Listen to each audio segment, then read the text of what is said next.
प्रशासन को इतना तो अंदाज होना ही चाहिए कि जब इतना लंबा चौड़ा मैदान तैयार किया जा रहा है और टेंट लगाए जा रहे हैं तो अनुशासन तो करना चाहिए था, देखना चाहिए था कि सिक्योरिटी उसके हिसाब से है कि नहीं। एक बात है तो प्रशासन यहाँ पर असफल रहा है। भक्त भाग रहे हैं उसके चरण की धूल प्राप्त करने के लिए। ये अंधविश्वास की पराकाष्ठा है। टेलीविजन पर देखिए अंधविश्वास के एक एक दो दो घंटे कार्यक्रम होते हैं। जब से टेलीविजन आया है तब से अंधविश्वास ज्यादा ही हो रहा है। सूरजपाल जाटो उर्फ भोले बाबा, इसके सत्संग यूपी में होते रहे हैं और बड़े बड़े होते रहे, तो प्रशासन को इतना तो अंदाज होना ही चाहिए कि जब इतना लंबा चौड़ा मैदान तैयार किया जा रहा है और टेंट लगाए जा रहे हैं तो अनुशासन तो करना चाहिए था, देखना चाहिए था कि सिक्योरिटी उसके हिसाब से है कि नहीं। एक बात है तो प्रशासन यहाँ पर असफल रहा है। दूसरी बात है कि जब वो भोले बाबा गाड़ी में बैठ के जा रहा है, उसके गाड़ी के पीछे भक्त भाग रहे हैं उसके चरण की धूल प्राप्त करने के लिए। ये अंधविश्वास की पराकाष्ठा है और ये अंधविश्वास हर जगह से बढ़ाया जा रहा है। टेलीविजन पर देखिए अंधविश्वास के एक एक दो दो घंटे कार्यक्रम होते हैं।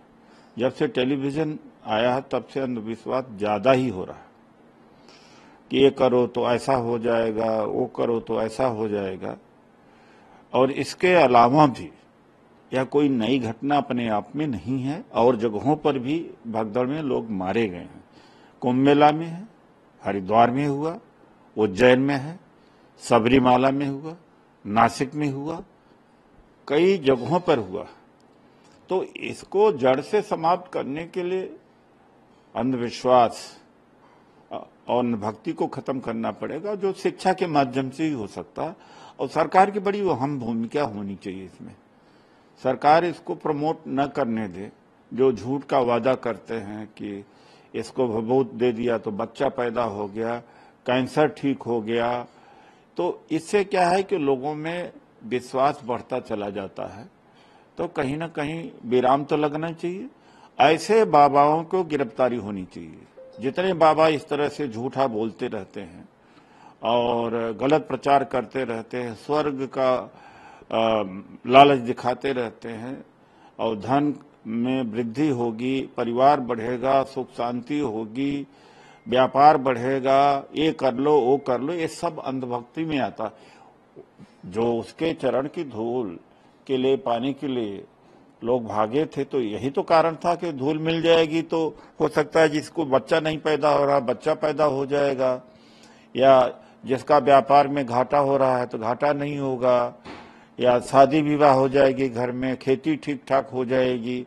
मैंने तो इस तरह से देखा है कि वो रहता ही भी नहीं जहां उसके सीढ़ियों को चूमते हैं लोग। तो यह हमारे देश में हो रहा है, आज के समय में हो रहा है। तो इसका निराकरण सरकार के द्वारा भी किया जाना चाहिए। हमारी शिक्षण संस्थाएं फेल हो रही हैं और जिस तरह से पाखंड फैलता और तेजी से जा रहा, पहले इतना बड़ा पाखंड नहीं था, इसको कहीं ना कहीं रोकना पड़ेगा। इसका असर हमारे इकोनॉमी में, हमारे सोसाइटी में, पॉलिटिक्स में और हर क्षेत्र में पड़ता है। अब बाबाओं के पास जाकर के लोग जो है वोट मांग रहे हैं।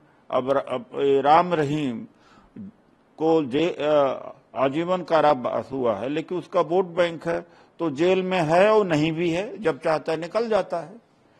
तो आज इसका संबंध वोट बैंक से भी बहुत ज्यादा हो गया है। पॉलिटिकल पार्टी के लोग भी, एमएलए हैं, एमपी है या पॉलिटिकल लोग प्रमोट करते हैं इन लोगों को जाकर के।